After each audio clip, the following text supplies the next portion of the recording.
go. Let's see. Hello. All right. We are live on Twitch. All right, that's good. Let me let them know. Yay, Max says live. Oh, good. Hey, Max. Hey, Max. How you You'll be on doing? the show in He 2 weeks. lives. Listening for audio. Or we ask you to be on the show in 2 weeks. That's what Yeah. the audio just said. That's what the audio. I hope you can hear the audio. Otherwise, that's not something I want to troubleshoot. Not right now. Say yes if you can hear our audio and if you agree to next week. Machete and Stask. We'll figure it out. Yeah, But yeah. we'll definitely but I'm do gonna SOTOR in 2 weeks. How's that? talking to someone. Mm-hmm. To a guest to be determined. All right. Oh, Kenny, say something. I'm here. Hi. I'm just being quiet. I make liberal use of my push to talk. That's right. Yeah, she does. Except when I'm playing WoW leading new braid and I accidentally hit the button when I don't want to. All right. Oh, that could be fun. Yeah. That cost me a lot of gold. Yeah. Someone's got a mouth on her. Okay. I think we are good to go. I have nope. That's a soundboard. That's not. Well, no, get over here. Get off that screen. There we go. Get off that. Yeah. You're any good over there? All right. Whenever you're ready, Mew. Or hey, that's coffee. I like that. Oh, I need coffee. I had coffee. Oh well. Yeah, I got a little bit of late Starbucks Rose. Oh, okay. Yeah, it's not real coffee. No, never mind. All right. I have that up here, that up here. Let's see. So you're not taking up the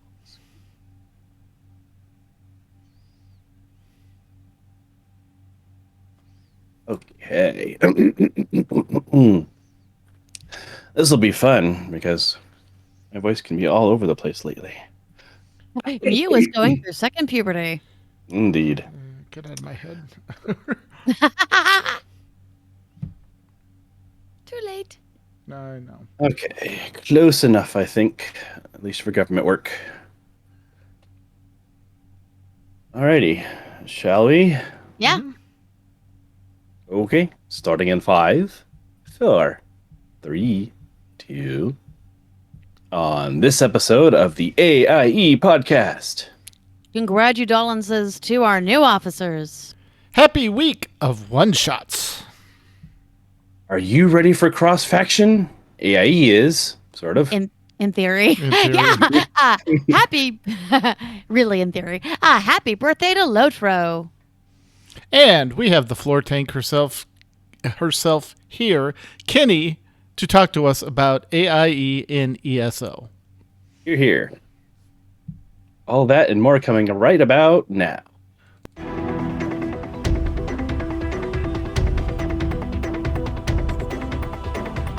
Bringing you the latest news from the AIE gaming community from planet Earth and beyond. This is the AIE Podcast.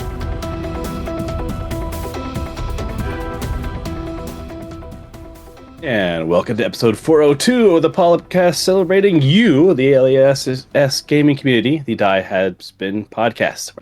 This is Bucow, tripping over my own lips. And to my virtual left is Tetsumi. Howdy. And somewhere around there to his left or right or up or down is Makala. Hey guys, there's Portos in the guild kitchen because I have not started baking yet. And it's This week yummy.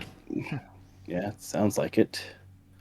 This week we are joined by special guest Dan Kinia, who is here to talk to us about AIE and ESO. So welcome in. Hi. Oh. And with that, we're going to go around the room and see what everyone's been up to since we've seen each other a month ago. And longer for others, like Dan Kinia.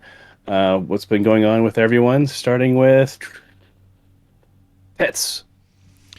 So the whole reason we missed, I will let McCullough talk about because she planned and coordinated most of that week, but the week we Can you got, talk about it? yeah, I know. Well, the week we got back from the House of Mouse has been just kind of a quiet game. It's interesting when you disconnect from games and you don't have a goal set of like I need to accomplish this, or you're not on a raid team. Logging in to do stuff, I was just like, yeah, I should log in and do stuff, but it wasn't like the hook was no longer there. It was just like, oh, I can just kind of log in and do stuff. So, the big thing was I spent, Lord, about 3 hours yesterday in WoW, getting everything ready for 10.1 that we'll talk about in the WoW section. Cross-faction guilds, with what they're implementing, is going to throw a little bit of curveball into things, but we'll make it work. So, not too much gaming. We did have a good session when we got back for Call of Cthulhu. Good Lord. We talked about we survived the not Migo, the deep ones. Yep, right? yep. We've tried the deep ones. Barely. Barely survived. Two of us were unconscious and should have been dead. Ted had his first, oh shoot, let me use all of my luck and borrow some luck to stay alive sessions, which is always a great time. Yeah. But hey, You're welcome. we didn't lose any sanity, so we're good. And I figured out how to contact Cthulhu himself. So, if you I'm so jealous. I've got him on speed dial or speed speed rune. Yeah, that does make you lose sanity, honey. Just making sure you know.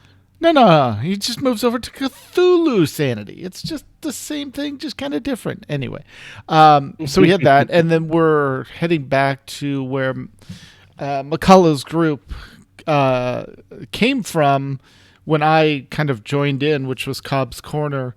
We previously investigated, yeah, which we previously investigated because we think there's something going on there, and we made some.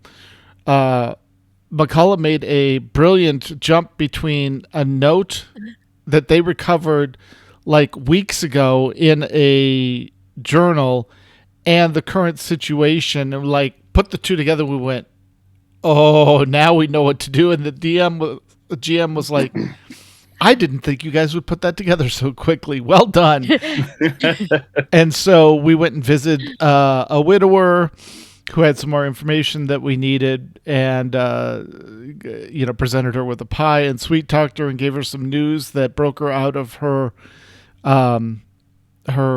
grieving funk, and set her on the right path to happiness. And looks like right now we're in a good position. Things will change, but we're having fun in that game, so that's what I've been up to. All right. How about you, McCullough, besides disappearing into space? I do that. So the reason that we skipped last session was because we were getting ready to go to Disney, which was a lot of fun. Now, for most people, getting ready to go to Disney is, making sure everything's set for travel, making sure you're packed, making sure you have road snacks, any detours you're going to have to take. Great. I'd like to up the challenge level, the challenge rating, because I love to do what is called Disney bounding, which is you dress similar Disney characters in their colors or color blocks. And of course, being the very extra me, everything has to be retro inspired. I also planned this outfits for Tet, our kiddo, sometimes our kiddo's girlfriend, our best friend.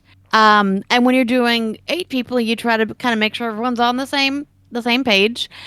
So that was what we're kind of doing there. And then we were at Disney Tuesday, Thursday, Friday with friends, one of which is in this chat. And then, I'm sorry, Tuesday, Wednesday, Thursday, yes. And then Friday was was mostly just the kids and I. which was a really neat day to have because they have not spent an entire day at Disney with us. I think since the first time we took Ryan, their girlfriend, when they were 16.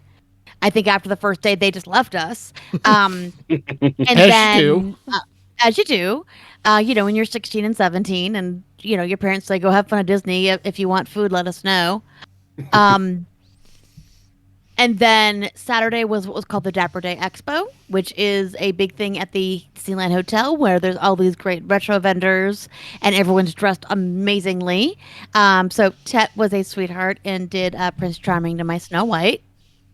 And then Sunday was actually what is called Dapper Day in the park. And I would probably say about a quarter of the people in that park that day were just dressed to the nines. And it started out as dress similarly to what you would have worn to Disney when it opened in 1955, but now it's become, dressed similarly to what you would have worn in 1955, but look like you're a character. So that was a lot of fun. I've always kind of dreamt of doing that, so it was really neat that we're finally able to do that. So that was some of the things that we were doing. I'm going to let Kenny go into some more details. We did, by the way, take the kiddo to the cantina the day after they turned 21, so that was a blast. And had a lot of fun. In gaming news, speaking of Star Wars, oh my God, my DM made me bawl. So we've known for a while that my character is probably a clone. We definitely know she was cloned. And it got to the point where if I didn't start pursuing this, my character was taking strain damage. So basically, she was constantly exhausted. It was hard to call on the Force. It was hard to function. So it was one of those things that, my character's the queen of denial. She didn't want to deal with this, but she had to. There was something calling out to her from this planet called Betsu, where there used to be an Imperial research facility. And it was literally something calling to her. She felt somebody in a vat and it would look at her, call her name.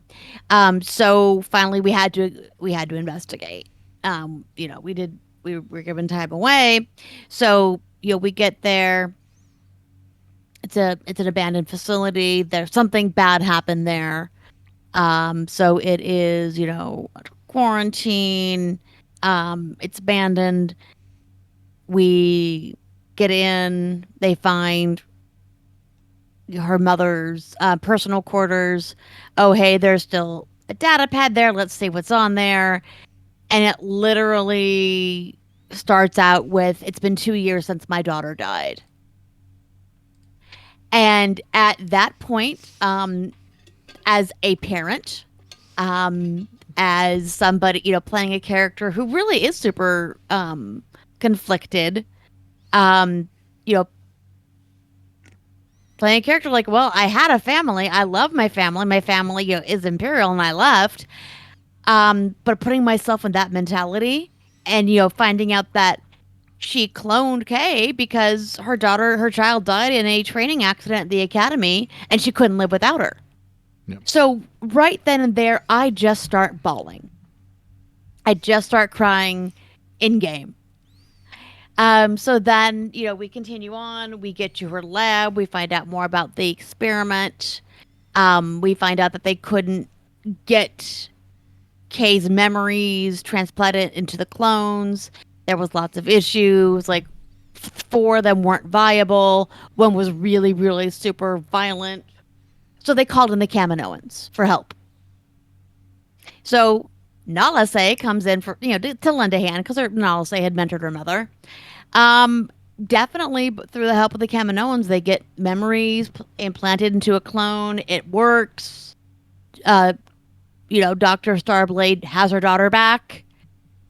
And the next thing you see is a session where they're questioning Nala Se about why did Kay betray the Empire.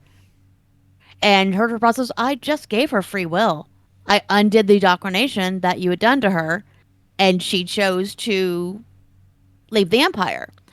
So that led to my character's mother created the perfect clone which was the one they had fought, who was, violently loyal to the Empire, which is who they had fought previously. And the person calling to her from a vat was a Jedi Master who had escaped Order 66. They were keeping him in stasis for his genetic material, and they were using that in the experiment. Now, why? We don't know. But he's, barely alive, calling to her. Fill out to him, kind of sense him in the Force. He is angry. He is violent. He wants to hurt everybody. All of it. So that's when you kind of, like, is there any way that I can heal him? Is there anything we can do? It's like, no. Like, okay. That's where you kind of have to pull the plug. Mm-hmm. It was a really rough decision, playing the medic, playing the person, who always wants to do the right thing. So that was great. And then we found out about the other experiment they were doing at the research center, Project Chimera, which is exactly what you think it would be, which is, Palpatine clones. Mm-hmm. And by the way, us getting there activated one. Oh, of course. No, yeah, so, well, they say any fight you can walk away from is a good fight, right? It was very, very epic. We had my friend, yes, somehow Palpatine returned. My friend Talia, who plays my character's wife, badass warrior woman with a double, Darth Maul style lightsaber, just fighting, trying to fight him. We can't do much damage. We're throwing ion bombs at him because he is part cybernetic. And of course, as soon as our DM's describing this detail, the scene before we even knew it was Palpatine, I'm like, well, this sounds like the cloning chamber from the Dark Empire comics, from the 90s. Right. And of course, then, who emerges but Palpatine? I'm like, yes, that's exactly what I was imagining. Exactly. Literally. Somehow Palpatine emerged. Yes. We do end up, getting away by blowing up a walkway he's on. So at least he dips down.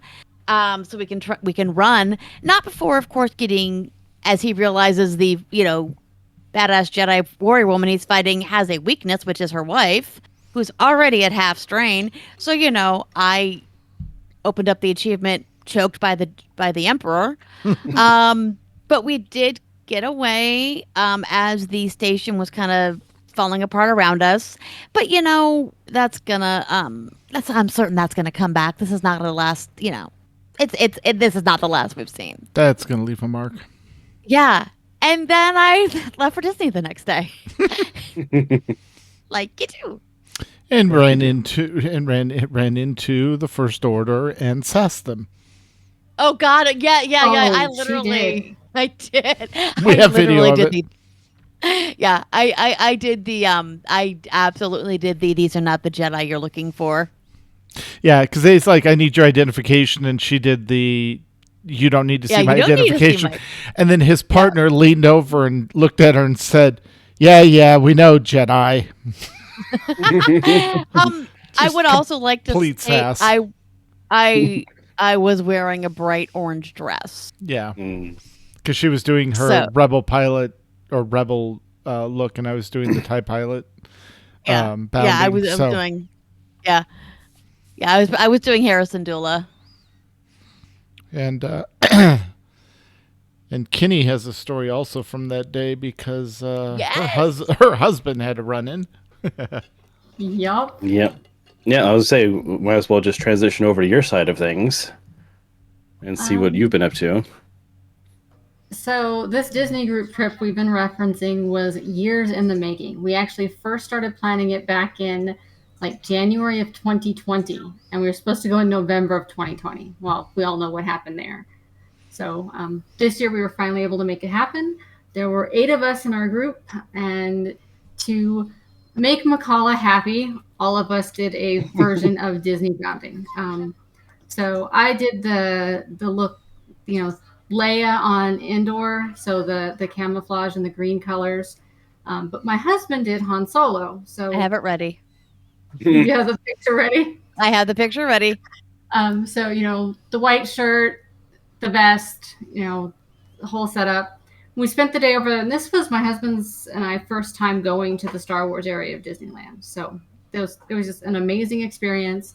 We got to build lightsabers and have a ton of fun. But right after we finished building our lightsabers, one of our friends saw Chewbacca walk by. She took off towards him, and my husband followed. I didn't actually get to see what happened because I'm slower. But by the time I got there, they were separating from a hug. Evidently, Chewbacca saw my husband and immediately opened his arms for a hug, and the hug lasted like forever. My husband's comments on that were, at that point, his Disney trip could be done, and he'd be fine with that. And the picture that Makala just posted, you can sort of see Ray standing over there in the background, like totally getting ignored. Because everyone's focus was on Chewie. Yeah. But we had our group of 8 go in to do the lightsaber building, and the 2, we call them kids, but they're not really kids anymore now that they're all 21. No, they are adults, so that's just still doesn't seem right. No, it doesn't. They went in to watch with us and brought their lightsabers from a previous trip. So Makala and Tetsumi's daughter videoed several portions of that, so we've got lots of good pictures of the build. But the rest of us all built, and then we found this secluded area to take a bunch of pictures, have a good time with it. It was just a fantastic experience. So many colors too. Oh yeah. Yeah. We got a lot of variety there, and like Makala, her best friend Kiki, and myself all built the same type of hilt, but they all look totally different. It's like we all have the same supplies to work with and came up with totally different looks. Yeah, which was cool. And we also ran into both the costumed character doing Din and puppeting Grogu, as well as Boba Fett. So our friend Mia was very happy for both I got those. that one ready too. Okay. Oh yeah, she was so upset because she was trying to get Din's attention and she just couldn't, and she was so upset. And then of course I mommed it. That's the same photo location, so that's how we knew where to use it. Yeah, and she got a picture and just literally had to talk to Grogu and talk to Din, and she was so ridiculously happy. Yep.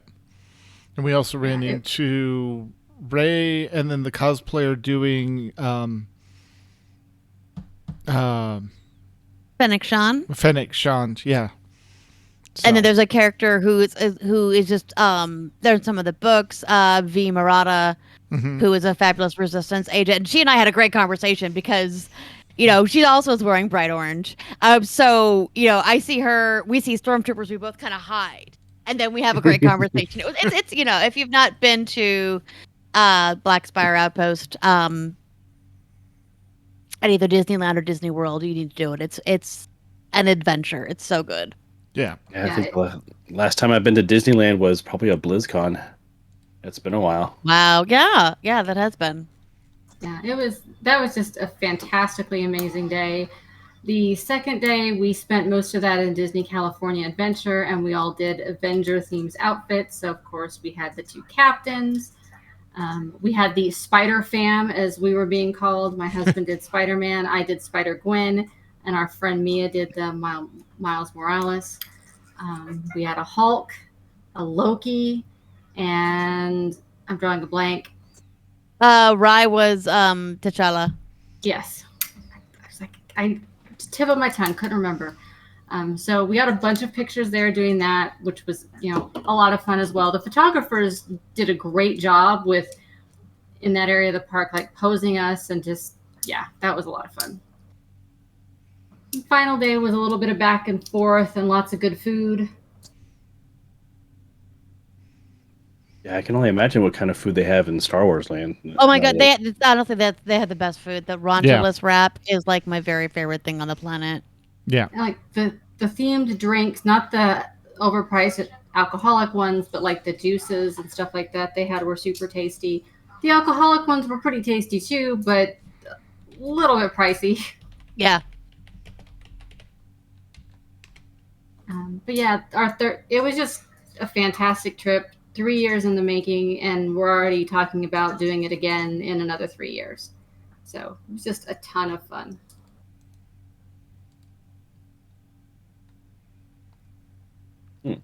And Mew, what have you been up to? Nothing nearly as exciting. Let's see. In person, went to a couple birthday parties for kiddos. One at a Lego store. So that was kind of interesting. It's kind of interesting to do that after going to an actual Lego land. Yeah. But it's this neat little local shop we have that's secondhand bricks essentially, and they call themselves Bricks and Minifigs, so they kind of focus on minifigs as well. But yeah, that was it's always fun going there, and they have these giant tables, with very high sides that are just filled with random Legos. So you essentially you take a bag and you just rummage through, throw it into your bag until you can close it no longer, and then take it up front, and there you go. You take that home. But that always seems like a very popular place for the kiddo and for the wifo, because the two of them, I can just leave the two of them at the table and they'll just sit there for an hour digging through and finding interesting pieces. But other than that, kind of similar to Tits with I technically have a goal with my I'm doing heroic rating in WoW still. We are trying to get ahead of the curve, or we are literally progressing on heroic Raz. We have, I think, 2 more weeks to do so. We are almost to the final phase, but it's tough. It takes a lot of effort. But on nights I'm not logging into WoW, you kind of sit there and you're like, I have so many games I want to play, but which one? Right. So, like, just looking at I have my list of stuff on my my desktop of what I'm working on, and I'm still working on like the Genshin Impact story. I haven't caught up on that. I did finally catch up on the Tower of Fantasy story, which is interesting. They went underwater. So that's been interesting to do their battle system underwater. So it's if you're familiar with the latest Zelda Breath of the Wild, it's kind of a similar battle stance, except you have different weapons than just the stuff that Link has. So Genshin and Tower of Fantasy are that type of a battle style. Well, then you imagine doing that underwater, where they take away the aerial work because, well, technically you're always aerial, so you just do that. But so that's been taking some adapting, getting used to fighting underwater. Beyond that, I played a little bit of Cyberpunk 2077 because they had a ray tracing update not too long ago, and I wanted to just see how prettier it was, because it's already a pretty game. It's a pity they couldn't launch it with the polish it has now, because it would have been a completely different experience, I think, for everyone. To get the fully finished, actually working game, and just start off with that instead of the buggy mess it was. Also a little bit of Tiny Tina's, because that's always fun to jump in there and do some D&D shooting. And Final Fantasy 14 is kind of in maintenance mode. Although in news we'll mention tomorrow, there'll be a reason to poke at it a bit harder. But other than that, just, a little bit of WoW here and there, trying to, again, there's not a need to, but, it's something fun to do. I've actually been going back and forth between, do I want to see what they're going to do with the Evokers? Because that's the big question. There's the big, are they going to do a third spec for Evokers? We don't know. Is it going to be a tank? Is it going to be some new thing that they're hinting? We don't know. It's going to be interesting. But we can discuss more of that later on, I imagine. Yep. But for now, I'm going to try to find the show notes so that we can talk about this week's news. AIE News.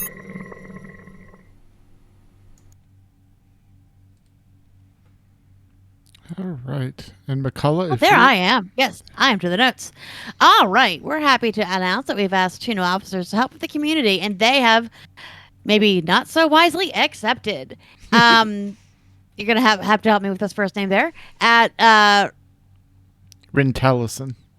Thank you, Rintal. Oh, great name. Rintallison and Kramer 29 have been members of the community for a while now, and they're always willing to help with events, answer questions, and be positive influences on the community. Rintallison can generally be found hanging out in WoW on both sides, and Kramer spends time in ESO, where he runs a TOT tournament every few months. STO and SOTOR, thank you both for agreeing to help out, and my apologies. Yep. In mandatory fun nights, we're going to go over this since we've been off for a month. Just a reminder, Sundays, WoW Classic at 2 p.m. Eastern. Monday, Guild Wars 2 at 9:30 p.m. Eastern. And hang on, I think STO also just switched to Monday, if I remember the note, so I'm going to make that change as well. They're moving the podcast to Thursday, which is normally on Monday. So STO is at 11 p.m. Eastern on Monday. SOTOR, 9 p.m. Eastern. Wednesday, take a break. Thursday, hang on, what happened there? Oh, Thursday is also take a break day. And Friday is ESO at 9 p.m. Eastern. Friday, FFXIV, Final Fantasy XIV, Magical Miscellaneous Tour at 9 p.m. Eastern. Saturday, Lotro at 8:30 p.m. Eastern. Saturday, Final Fantasy XIV Map Night at 9:30 p.m. Eastern. And New Braid in WoW, hosted by Kenny, at 11 p.m. Eastern. Alrighty, over in Streaming and Guild podcast news, we have a ton of AIE member podcasts. You do. Yep, and we have a list here in the show notes to tell you. You can look no further than the list we're about to tell you about. We, of course, have SWTOR Escape Podcast with Max and Seema. I've heard of them. Yep. They're over at New Overlords under the SCPC. But also at the same website, we have Behind the Games Podcast with Jeff, a.k.a. Max and Seema. That is, of course, in the same newoverlords.com, but under BTG. Then we have the Working Class Nerds, Marcus and Nick, Not Safe for Life podcast, over at workingclassnerds.com. Then we have Boards and Swords, and not Swords and Boards, with Chris and Philip over at boardsandswords.com. We also have Dr. Gameology with Dr. Daniel Kaufman over at drgameology.com. We have STO's The Fleet Action Report with Griebog and Nicodemus over at YouTube at Fleet Action Report. And then, of course, we have A Podcast Reborn, a Final Fantasy XIV community podcast with Brandon, a.k.a. Old Man Frakes, Megan, and Ro, which is also Not Safe for Life. That is over at bonusroll.gg/directory A Podcast Reborn. All right. And in Nomads news, the week of one-shots is off to a great start. Whimsy of Fate with Latau in the Fates Accelerated system, which is not D&D. It's a great system, though. Was so much fun the players want a second session. We need more adventures with Atomic Rhino Crippler and Fergie McIntyre, the French chef who may or may not be a dragon. The Barber of Silvery Moon with Kadavari. They rescued captives, defeated evils, and watched a paladin work out some aggression on a defenseless machine. That is not kind of paladin. The DM regrets that no players died. I hope they mean player characters and not the players themselves. Even to a mimic disguised as a wig. All right, I know people that would fall for that one. Sunday's SPC Containment Breach with Duskmeyer had to be canceled due to a drop, but will be rerun on next Sunday, with more players needed. They also need players for Wednesday and Friday, 2 sessions. Saturday is full because who can resist the session called Grandma's Country Apple Pie? Pie. Absolutely. And in WoW news, congratulations to the Alliance Raid team. So let's go skating on their ahead of the curve achievement for killing heroic Rezagath. Players are getting ready for the next big content patch, Embers of Neltharion, coming on May 2nd, with a new underground zone to explore. A new raid, Aberrus, the Shadowed Crucible, where we get to meet an echo of Neltharion, which opens the week of May 8th. And unlike everything else, all 4 raid difficulties open that week. They're not delaying LFR. You get LFR week 1 that week as well. So everything opens May 8th. Mythic, Heroic, Normal, LFR, all May 8th. Also, we have Volunteer Guard Duty coming up, which is a micro holiday coming up on Friday. Defend Stormwind or Orgrimmar to obtain the temporary appearance of a guard. And let's not forget the cross-faction guilds will be a thing in the new patch. Please welcome any unfamiliar faces and races you see in guild chat. However, and this is where we're going to go a little bit technical real quick, the way Greenwall works, it is going to limit the ability to see cross-faction guilds. So Greenwall works because it uses custom chat channels. Custom chat channels are not cross-faction.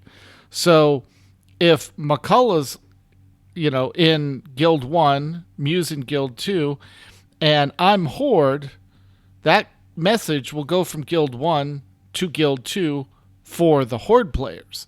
But any Alliance players in either of those guilds will not see my message. Conversely, if Kinney was playing a Night Elf and she sent a message to to either guild, again, the Alliance folks would see it, but the Horde people in the guild she's not in won't see it. So you're going to get a bit of Greenwall acting like somebody's not running Greenwall. They are. They're just running it for their faction. So guild chat will work fine for the guild you're in, but crossing factions isn't going to work. So it's going to be a little messy. We'll get used to it. The other thing is invites. Again, we have custom chat channels, but they're faction specific. So, and you can't invite if you're not in either BattleNet friends or in a community that is cross faction. So we are reviving the AIO LFO community, and we will have that posted and pinned in all the locations.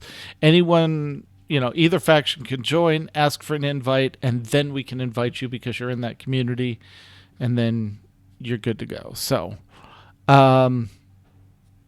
yeah, it's a bit much. We'll post everything as we get closer to it. I've done a ton of testing. We tried to do stuff like, can the guild leader change factions and flip the faction of the guild? No, because you can't faction change while you're a member of a guild. And I also tried, so I'm already in the guild. Let me promote somebody from the opposite faction to guild master. Doesn't work because they're the opposite faction. So Makes sense. Yeah. For right now, we know there's going to be a number of players that raid in the Alliance Guild Vertas. They're going to also bring in some of their Horde characters. And we know that guild's fairly filled up, so we do have a backup plan ready to go if we need to bring a second Alliance Guild online to handle all the cross-factioning and maybe a Mythic Plus team that wants to move in and use a guild bank slot. So, there's a lot going on, but we'll just keep an eye on Discord and we'll get more information out as we get closer. Thank you very much. Yep. And Purple Community, which we use to help for new braid to invite cross-faction, still works and it's still a thing. But being limited to 1,000 people is a problem with a guild our size. Yep. So we'll see how this all works out. So all right. And Mew, what's going on in WoW Classic? Yep. Yes. If we go back in time a little bit, WoW Classic teams are raiding in Ulduar with a few bumps and struggles with the roster. We are always looking for a few extra people who would like to raid with us as we roll through the content. If you want to join them, they raid on Saturday nights from 9 to 1 server time, and sometimes on Friday nights as well. Friday night is from 11 to 1 if they do so. If you do have any questions and want to join in, please DM Lucy in Discord, and she will give you any info she has. That's Lucy, Looci. Awesome. And from SOTOR News, one of the rewards from the new Galactic session is a stronghold on Mechsha, Mac's favorite zone, also known as Mech Shack or Mac Shack or Max Shack. Sounds good to me. MFN continues to thrive on Tuesday nights, but they also have PvP on Wednesday nights and a few space pew pew pew fights on Friday nights. Monday night raid teams are looking to fill some slots. So if you always wanted to get into group content, this is the great time to do it. To join any of these activities, drop a note in Discord for more details. Getting to the notes? Yes. I'm in. Sorry, I was scrolling and lost my spot. I got it now. We're No good. problem. So, greetings, fellow AIE family members. One of the big notes we have here is actually thanks to Kramer, one of our newest officers. He's now opening up signups for our next Tales of Tribute tournament. It's going to be our third one. The tournament will start Monday, June 16th. And in order to sign up for the tournament, please let Kramer know either in the Tales of Tribute channel or via a DM in Discord. The plan is for the tournament to run 4 weeks with a short break. With a short break for the week of 4th of July. As with the previous 2 tournaments, you'll need to have the High Isle chapter and have completed the first quest to unlock the card game. And if you need help finding that starter quest or unlocking it, just let any of us know. We'll be happy to help you out. Winnings will be paid out just like last time to the top 10 placers. And I believe, based on the list that I got, first prize is going to be 2 million gold this time. So it's up there. Even if you've never played, even if you don't think you're the greatest player, I still highly encourage everyone to get involved. It's a ton of fun playing with your friends. Last session, we even had times where we have the official match, and then we do another match sharing our screen so that we could talk about strategies and give each other, this is why I did the thing to help each other out. So That's awesome. It's a competition, but it's also fun and encouraging. We've also been working on trials for our mandatory fun nights. We actually went into 2 different trials this past week. Cleared one without a problem. The other one, a little bit of struggle on the final boss, but I know we'll get there. And part of that is we're going into a 10-person or a 12-person trial with 10 people. So we're doing it hard mode. Although BC went with us, and he's like the DPS of 6 people all on his own. So yeah. Oh, dude, thanks. That's awesome. And then Alrighty. That's pretty much the big stuff that the guild is doing and looking forward to. But yeah, join us. It's fun. Right. Over in Final Fantasy XIV news, CasTL Winchester will be holding an FC/AIE player/whoever wants to show up in AIE from different data centers event running the second Stormblood Alliance raid this Thursday. Sazja is still holding her weekly 5-day fun events, and Saturdays are still Endwalker map nights. Starting Monday, April 24th, that's tomorrow, at 1 a.m. PT, so in what is that, 6-7 hours? Yeah. The Moogle Treasure Trove event begins and continues until patch 6.4 comes out. Expect a lot of activity grinding specific dungeons to earn the new Moogle tomes, especially the Near Automata raids, as they are the Chosen Alliance raid this time around. And there's still a lot of really good transmog or glamour or whatever you want to call it in those raids, so it's going to be very popular. Also, the Alexander raid series is the Chosen Normal raid series, and they have a lot of really interesting weapons in there, so that'll probably be pretty popular too. And the Chosen Extreme series is the Weapon series, also known as Emerald, Ruby, and Diamond. You can get weapon appearances from those extreme raids, but that's that's the extreme this time around. And of course, they have a smattering of regular dungeons that'll give you 1 or 2. And I think, as usual, the Castrum gives like 5 or 6, whatever, because it's still a bit of a slog through that one that they didn't chop up into smaller pieces. Awesome. All right. On in STO news, the fleet is closing in on its final upgrade. Sorry for the singing, guys. This will give everyone access to the new science ship. That's pretty dang special. After that, they intend to focus as much as they can on the KDF fleet. STO is currently running its first Contact Day event. This reward is a new Universal Console that is a 2-piece set with one of the new fighters from the latest Legendary Bundle. Fleet Action Report is switching to Thursdays at 10 Eastern.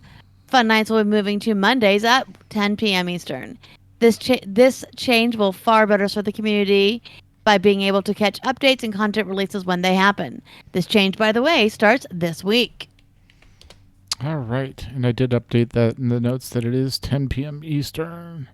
Oh, awesome. Thank you, love. All right. And in Lord of the Rings Online news, happy birthday! It has turned 16 and is currently celebrating with the anniversary event through May 14th. If you need help running the scroll quest, let us know in Discord and they can find time to get a group together. And with that, let's get back to Kenny and find out what else is going on in ESO. So less about what the guild has been doing, but more about what the game has been doing. Is there's going to be another chapter coming out for ESO. It's called Necrom, and it releases on June 5th for PC, Mac, and June 20th for consoles.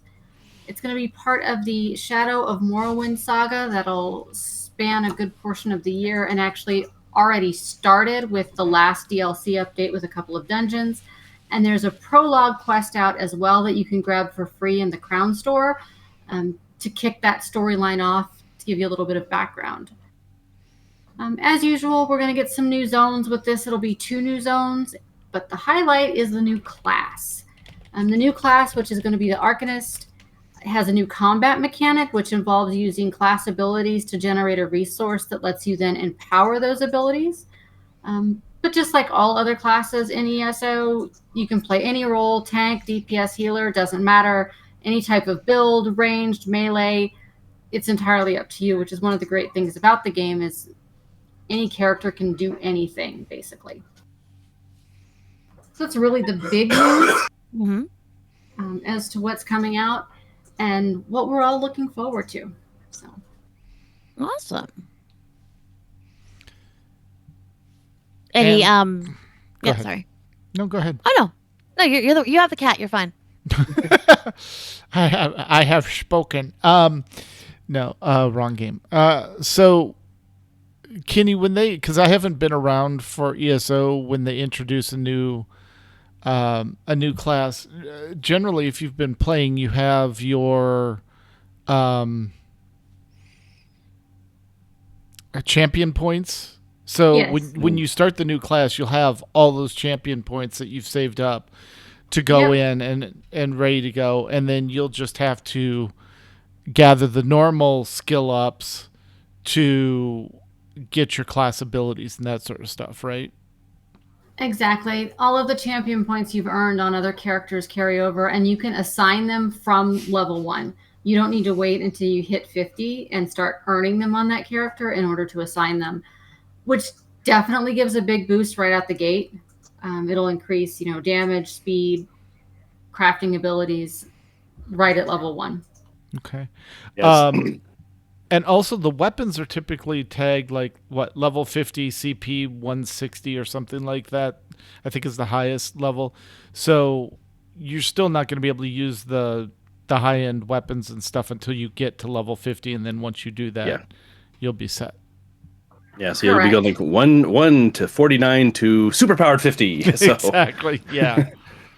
Okay. One good thing though is the way gear works out. You don't necessarily have to increase your gear all of the time. Right. Usually, whenever we do new characters or I do new characters, I'll make gear that make really good level 5 gear, because by the time you get out of the tutorial starting area for that character, you're going to be level 2 or 3. You get to level 5, equip all that stuff. That'll usually take you to 10, maybe 12 without an issue. And then I make a new set for the next section. We've actually had instances of someone who put on purples at level 5 and forgot to change. And we're going into a level 50 plus dungeon, and he was the tank. Oh, wow. Yeah. Oops.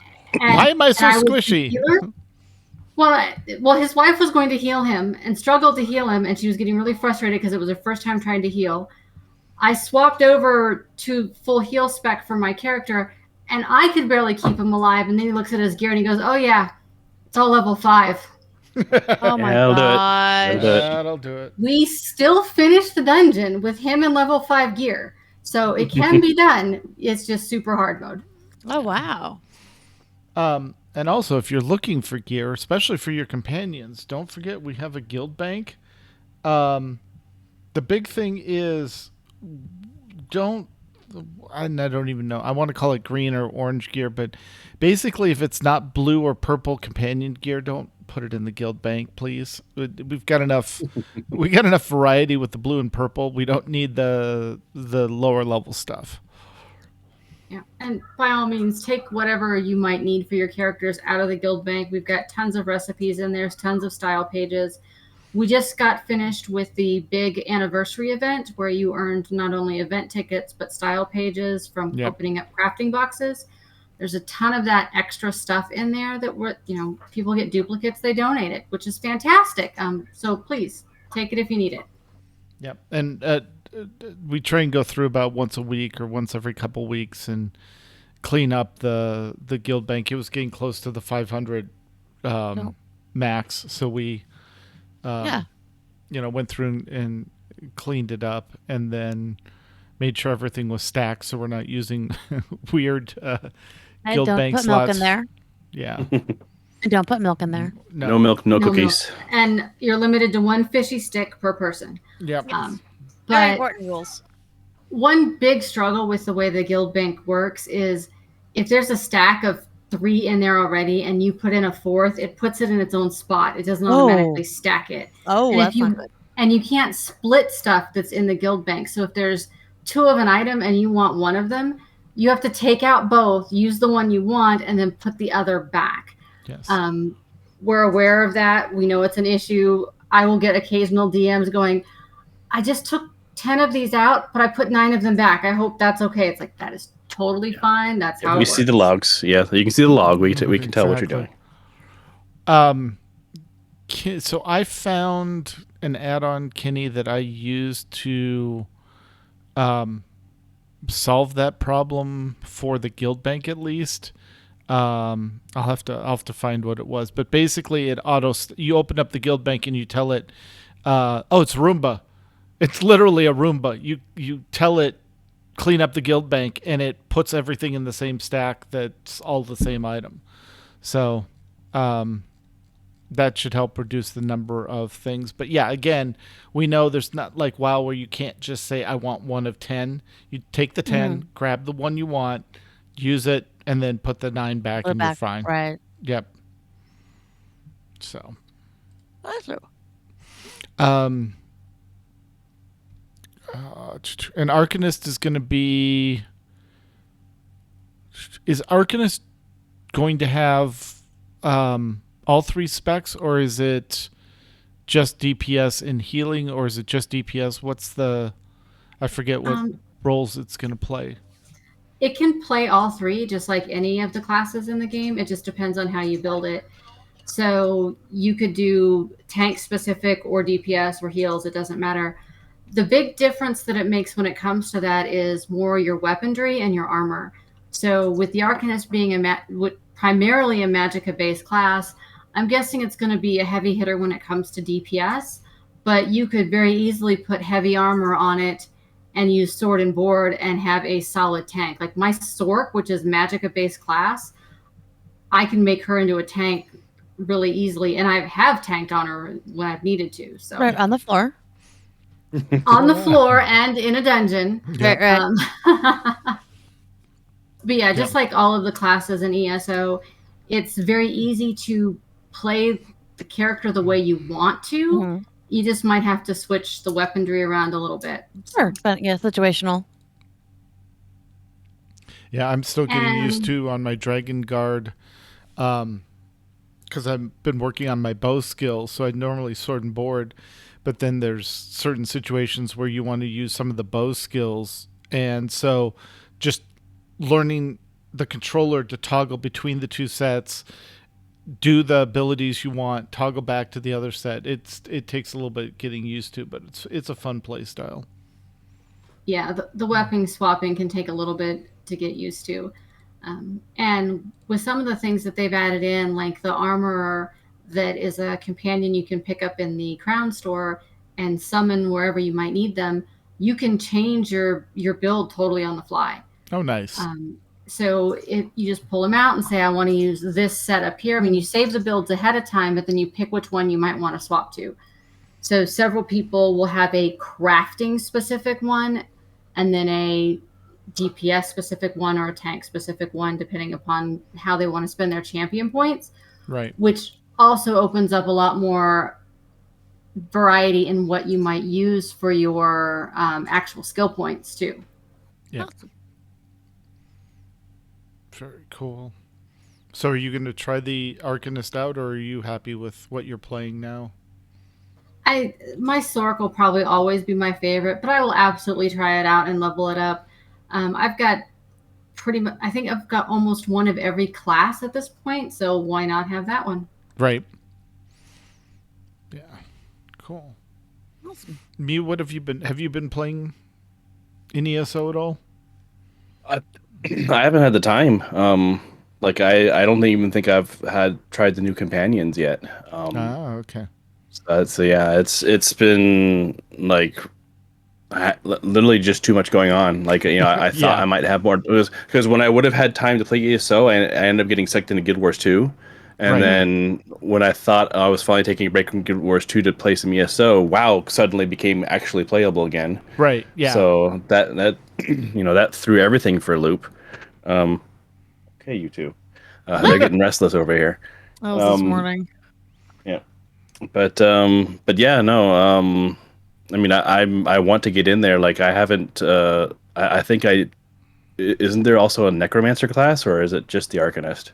Necromancer was 2 expansions. Necromancer came out with Elsewhere, so yeah. That's how far I'm behind. Yeah. Right. Like I haven't gotten to explore any of Elsewhere. I think I have it, but I haven't been able to actually do anything with it yet. So I think I was like right when it was about to come out, then something happened, and I ended up getting pulled away. So.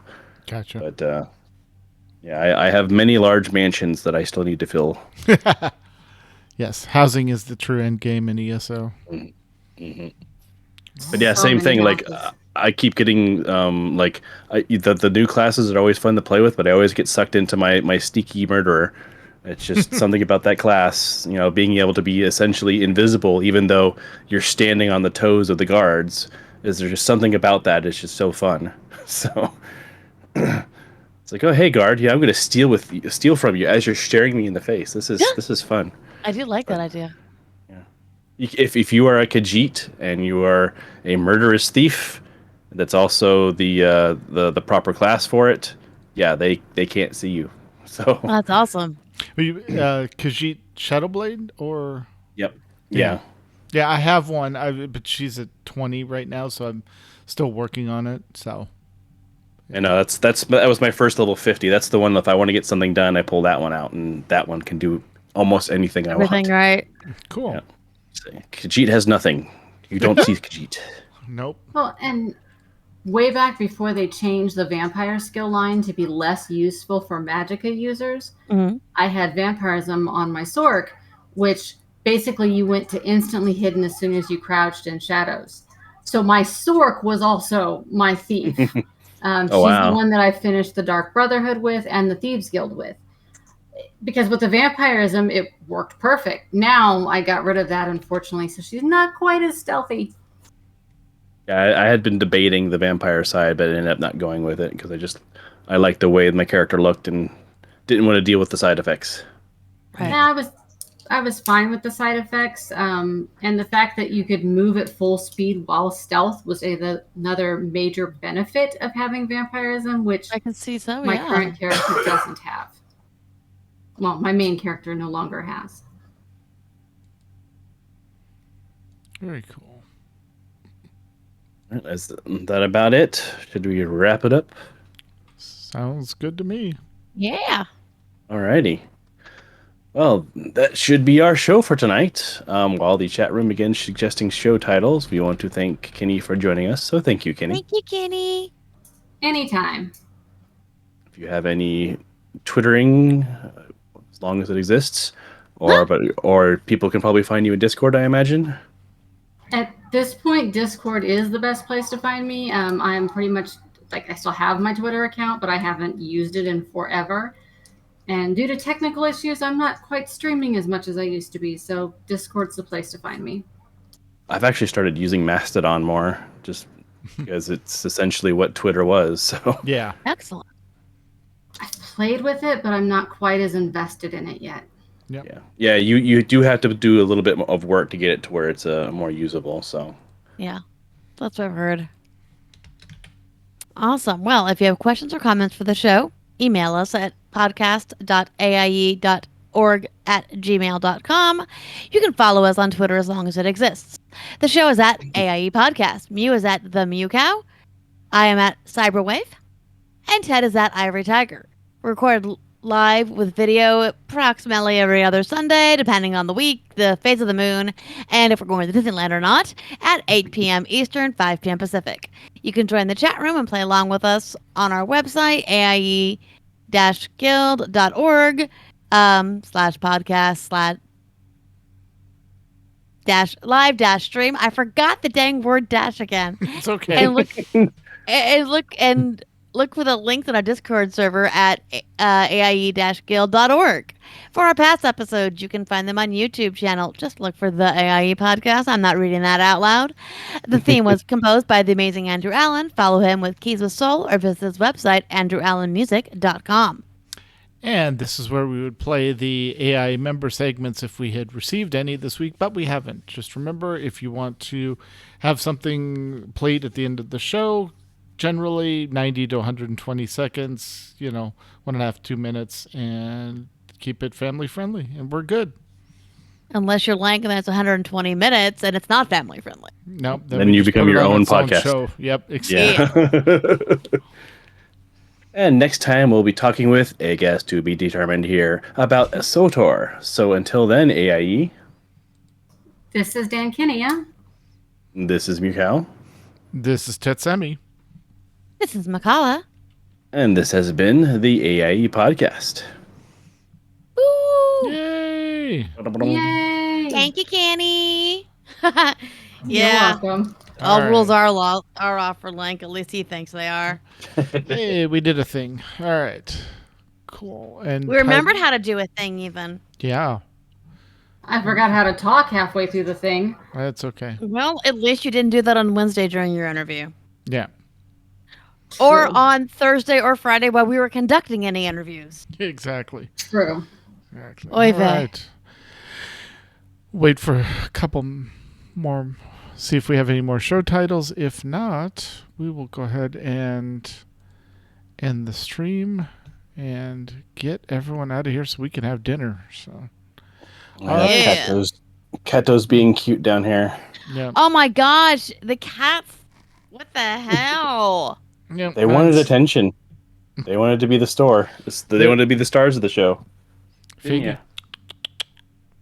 Hello, baby boy. We love you. Yeah. Oh, Thank you for coming to the stream, guys.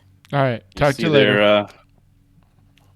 See their favorite toy. Oh, yes. The Millennium Oh, Falcon. I love it. I love it. Well, it's hard to see, but Figgy is wearing a Star Wars Collar. collar that he has been wearing since he was a baby. Oh wow. All Oh, right. our gaming dance card and lightsaber collection is so full. That's pretty cute. So what are you thinking, Kenny? One fishy stick fishy stick. only. Benefits with vampires. There we go. I think the 150 stick only benefits with vampires sort of fits the ESO topic It a little does. bit better. Yeah. It does. I like it. So, Yeah, so I think we'd go with that one. all right. Although, yes, gaming dance cards, super full. Lightsabers are so awesome. Oh my god! I didn't. We need to only take our pictures of our pelts. Yes. Yep, I figured we'd do that when we Thursday. all meet up on Thursday at your house. Yeah. So I'm doing a like a chicken parmigiana gnocchi dish. I have digging Ooh. to because I found this, but I did not find the important part of it. You found the You have a stand. lightsaber? Now you got to find Yeah. the saber. Yeah, I don't know where the saber is. It's not where it should be. That's not Oh. good. Oh. Well, on that Alrighty. note, Talk to you guys bye, later. chat room.